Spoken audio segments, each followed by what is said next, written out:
看到椅子，走累了，休息一下。想必椅子的正前方面对着无敌美景，但不必走到那儿。对我而言，眼前就是一幅美丽生动的图画。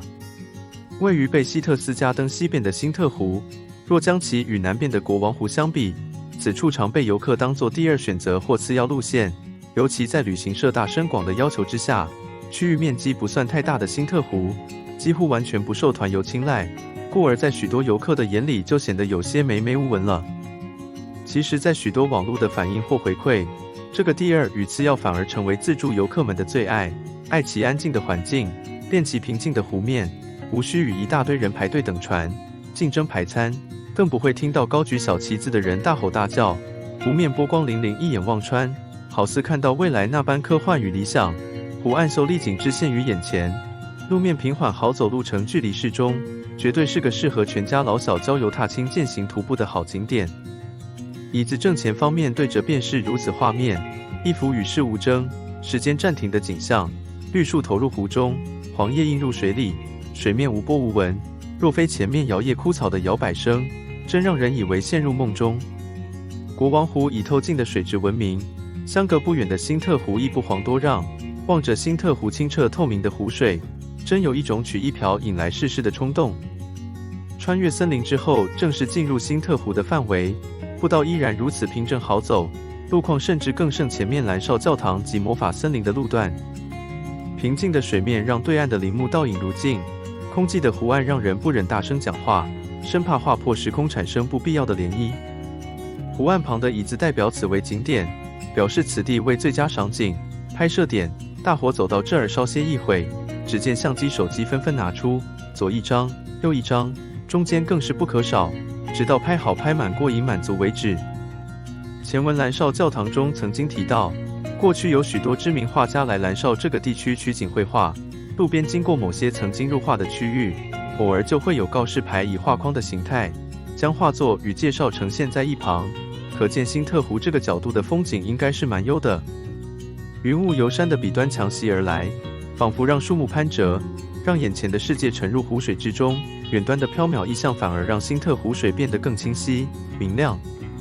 人们总有许多推脱与借口，都会去待久了，舒适圈处习惯了，能坐绝不站立，能站绝对不走。就算是开车出门到山林野地露营，也只待在营区玩平时在家玩的休闲活动，完全把出外的目的性给搞混了。在辛特湖湖岸步道看到这一幕时，立刻可以了解文明进步100年是什么概念了。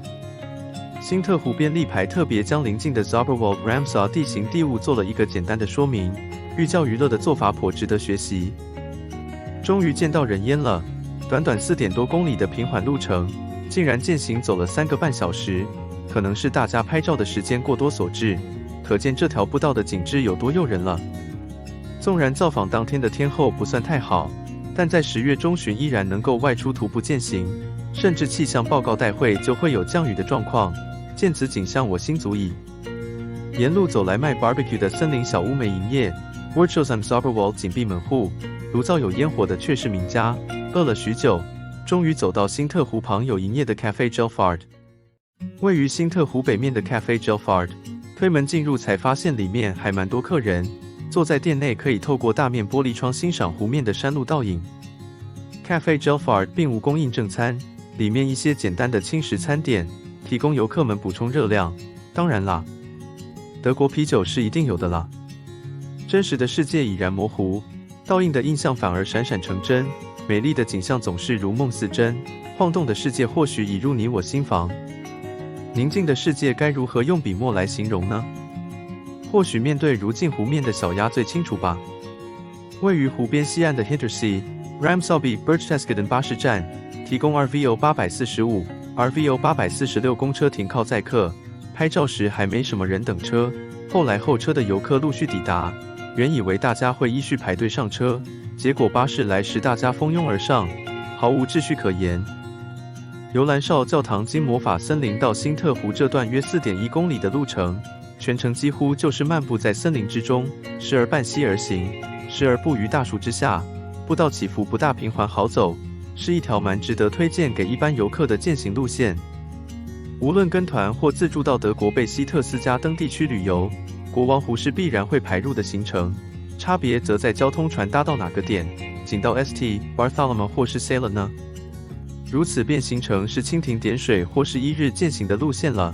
自助游时间允许的话，行程还可以排出1天的时间，将相距不远的蓝绍教堂魔法森林辛特湖这条线纳入。倘若还挤得出时间，1938年被作为希特勒50岁生日贺礼的鹰巢，亦不容错过。